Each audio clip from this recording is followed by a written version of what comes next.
So the article talks about a Kenyan pastor who says he is Jesus Christ. So Kenyan pastor claims to be Jesus Christ. And so the community is saying, all right, so since you're Jesus Christ and Easter is coming, we are going to crucify you. If I laugh, we are going to crucify you, okay? No, sir.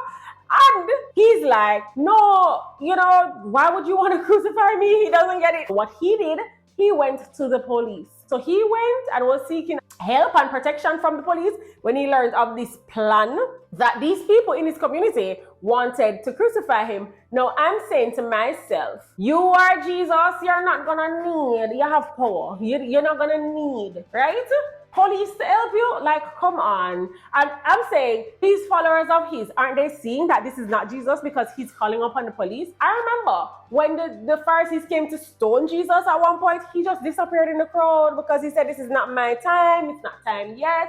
Okay, if it's not your time yet, you should be able to ease yourself away just like Jesus did at the biblical account, right? That's my thought process. Oh, so let me tell you what this man said he did. He said he turned water to tea. Yes, friends, water to tea. And the community people came and then drink the tea and they carry home the tea and all of that. Listen to me. I found this so hilarious. I just couldn't understand. This man have a proper following, like him have people at in church. People listen to him. People believe he's the Christ, that he's coming to save them. So here what? We're going to just go into some things that will show us how to identify false Christ and obviously know when it's the real Christ that comes. But the funniest thing, we're not going to question when the real Christ comes. We are going to know when the real Christ comes. So let's talk about those. You might be looking on and you're going to say, no man, I could never believe that. That could never be me, because he has a following and he has people that follow him, right? And he has his church and the people believe him and believe that he's Jesus Christ. No. Don't ever say this is not gonna be me, because Jesus himself said, do not be deceived, Jesus himself said, do not be deceived in Matthew 24 verse 4. And why would he say do not be deceived if deception wasn't an option? Another part of the Bible in Jeremiah talks about the heart is desperately wicked. Above all things, who can know it? And the person who it tends to deceive is the person who has it. The person who the heart is wicked towards. What do we mean? What do I mean? So you will be like, oh, that will never be me. That's exactly what Peter said. Peter said, I would never deny you, Christ. And he denied Christ. So there will be false Christ. Okay, this man is one of many, but others will come. Let us not be deceived, as Jesus said.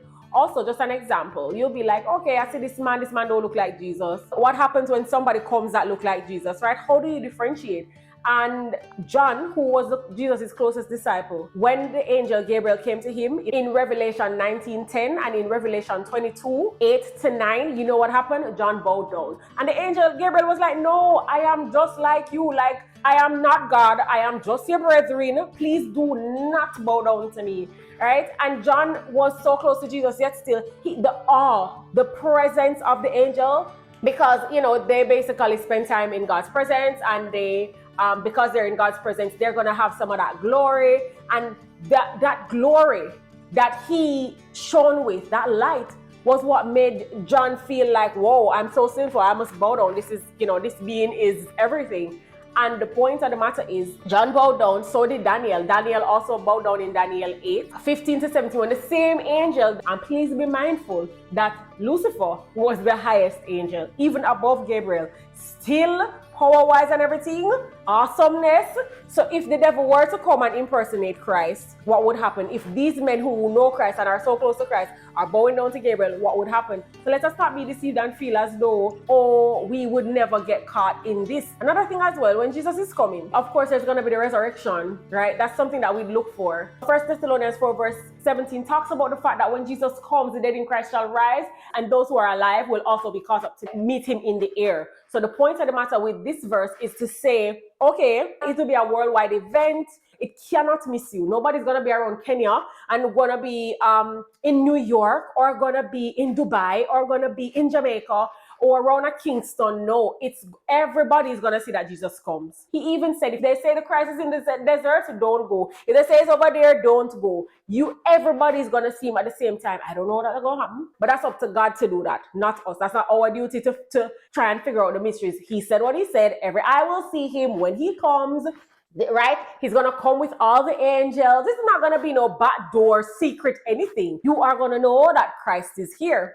So the next point is Revelation 1 verse 7 that says, every eye shall see him. You're not going to question, you're going to know, everybody's going to see Christ and know he's here. Because when you feel like it can't happen to you, then it will happen to you. But if you definitely talk to God and you pray and say, Lord, I don't want to be deceived. Help me to be so anchored in your words. You want to make sure that when a false Christ comes, you're not deceived and you don't go with the false Christ.